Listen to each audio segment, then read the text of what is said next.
Hey guys, what's up? It's your girl Aditi here. This time I'm just using my planner a bit different, how I plan on using it, along with some tips on how you can use a planner for your self-growth and self-reflection.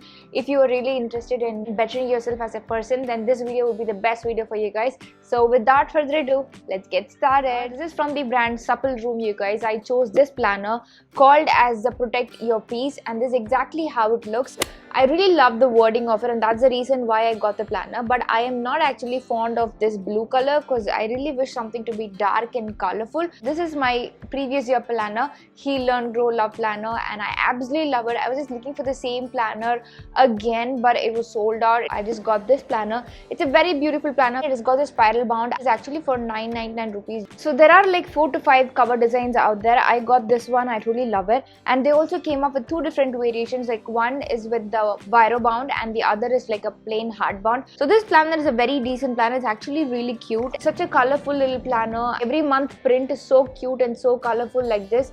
I totally love the planner. I am not actually going to be reviewing guys every single page of the planner, but I'm gonna leave the link of the video that I've made where I've actually done that for you guys. Overall, what are the highlights of the planner, what are the important pages the planner has, and everything. I've just reviewed it in the previous video where I've given you guys the 5 different planner options that you can buy for 1000 rupees, and they're the best options out there. I've been using planner since 2017, and ever since that I was using it for just for productivity, like to-do list. I was also in that kind of phase of life where I didn't have much of self-realization or anything life what is all about. I had no idea about that. Right now I know a bit about it, so you can check my videos out there. My previous video, you can check how a miracle book changed my life. You can check that video out if you want to know more about it. This planner, I use it completely for to-be list, as in like being grateful for the things that I already have and what are the things that I can improve in myself, not in terms of task list or to-do list, but about to-be list, how I can improve myself better, what are the learnings I'm getting from scriptures, and how can I implement that in my life, and how do I make it a part of my life, how can I bring the scripture knowledge as a practical knowledge. All of those things that planner is completely filled up with, and I totally love the planner for this. So this time, self-analyzing, self-reflection,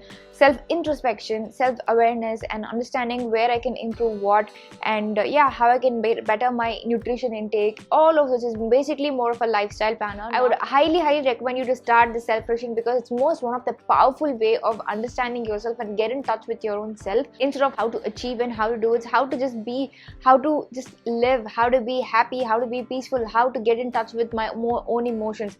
Why is my mood behaving a certain way? Why do I feel certain emotions at certain situations? All of this, analyzing all of this has given me immense growth. I cannot press on it enough for you also to start it because it's a very important thing. Otherwise, we're just going to be like a mechanical way of living. I am actually a mechanical engineer, and literally to my degree I was living a mechanical life, just doing everything every day mechanically, without any awareness, without any mindfulness, without any understanding of why I'm doing what I'm doing, what is the purpose of me doing this, where I want to go, am I going the right direction. None of this I had any idea about. So once you start taking a note of your time, of your activities that you do in a day, and taking a note of what you want to do and your purpose of your life is going to be completely a whole new different way of living, you guys. So if you don't know where to start, you can just start with the simple 5 things. If you really want to make it 2024 the best year of your life, at least in terms of self-growth and self-improvement, situations will keep coming and we'll face it, whatever has to come, but that doesn't mean we should stop growing, and every situation can be used as a ladder for bettering ourselves and improving ourselves. The first thing you can do is like reflecting on a day. Every single day, reflecting on how your day has been, like what are the trigger points for you, how was your mood, how was your emotion, how are you dealing with it, were you in a happy mood, were you on like not sure, did you eat something wrong that's making you feel a certain way, and mentally how exactly am I feeling, emotionally how I'm feeling, and purpose wise am I going towards the right direction. This kind of reflecting on a day will give immense benefits. I'm not talking about journaling. This situation happened and I reacted it this way, so how do I respond better? Thinking about how to respond better and then writing that down. So next time I'm gonna do like this to handle the situation better, or next time I'm gonna do this so that I completely avoid the situation altogether. Reflective way of writing things down so that it becomes a part of your life. So next time when something similar happens in life, we know exactly how to respond and not behave like in a mechanical, manual, automated way where anybody does anything, I'm gonna get agitated kind of way. So that really helps in self-reflection. Second important thing that you can do is you can take control of your time. All that you do in a day, like there's a lot of missed out time in a day, meaning like you don't know what you have done in the particular day, but then you still feel you're so busy and you have no time left. So we all feel that I'm done so much thing, but still I have no time left. But then when you take an account of time, like 9 to 9:10 I do this, then you know how much time is getting wasted and where there are all those loose times out there. Now I'm not talking about writing the to-do list, I need to do this, I need to do that, but I'm like what I have done in that particular day, how I have utilized the time. Was it productive, was it not productive? Productive as in like, did it help me in grow, did it help me in get in touch more with myself?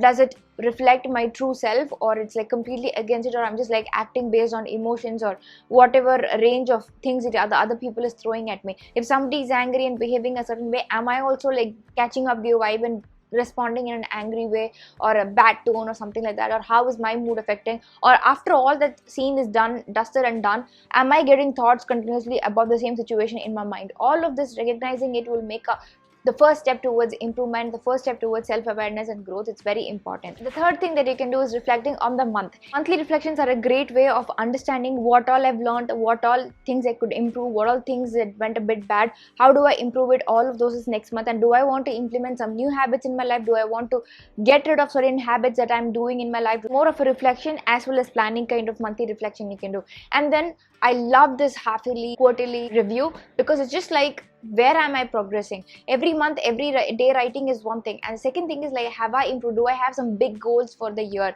Like I need to work on ego, I need to work on stop controlling behavior, I need to stop being dominant, or I need to stop being such an emotional volatile person. I just get angry at the drop of the head, or I get affected with anything and everything happening around. All of these big things like detachment, getting rid of expectations, being an observer in a situation, all of these are a big thing, and it's not going to come to us overnight. We need to have a plan and gradually work towards it, and all of those can be done only in quarterly year review and half-yearly year review, just to see like, am I going through that? Is my strategy working, or is it isn't working? Should I have to tweak something else, or should I have to do some more sadhana or whatever it is? This is I'm talking about the spiritual aspect of it, but you can just use it for anything in terms of career, in terms of school, in terms of college, in terms of wellness and health, like you want to lose weight, relationship, anything that you want to do, you can just plan and write.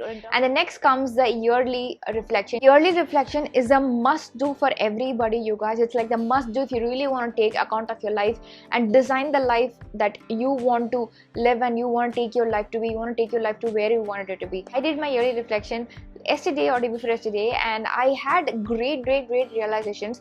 Overall in my head, I thought this year I had to learn a lot, I had to grow up a lot, I had to go through a couple of things that weren't pleasant at all, because 2022 was my fantastic year of my life, but 2023 wasn't so great because I started comparing with my own year. But once I started writing it down, what happened in Jan, month by month review, so it turned to be actually a very good year, you guys, in terms of productivity, in terms of growth, analysis, self-introspection, in terms of self-realization. So many things have been improved, and in terms of me growing as a person to how I was before and how I am now, and what are the new things that I've incorporated in my life, and how is my lifestyle changed for the better and for the good. All of the things happened this year because I had a lot of ups and downs this year, and every single time I had a down, I kind of felt like this year is really not all that great. But then after that, hitting the rock bottom, I kind of had immense realization, immense growth in all of it. So writing it down, reflecting it down actually made me feel so grateful last year in terms of improvement in life. 2023 is a growth filled year, and all those rough times and all the low times that I felt through this year, but the year wasn't bad at all. It was just my own emotionally volatile habits that was causing all of this,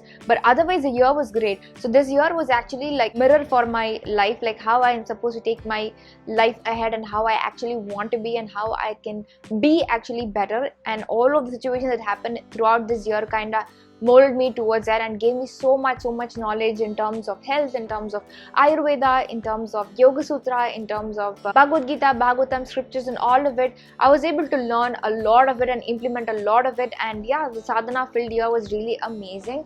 I'm again talking about the spiritual aspect of it, but the happiest moment and the lowest moment is all that enters under the head, and we just hold on to that emotion without getting it backed up by the actual situation. When we reflect like this, we'll get to know the lowest moment in the life life was actually a stepping stone for the higher possibility in life. So you will feel really grateful once you do the reflection in your life. Even if you feel this year was a dud year for you, just take a note of every single month and see how much you've grown, how much you've done. So protect your peace. That's my theme for the next year, and I absolutely love it. This I got it for the word. And the last year, heal, learn, grow, love, and I had to heal, I had to learn a lot, I had to grow a lot, and then I had to love myself and the real self a lot more as well.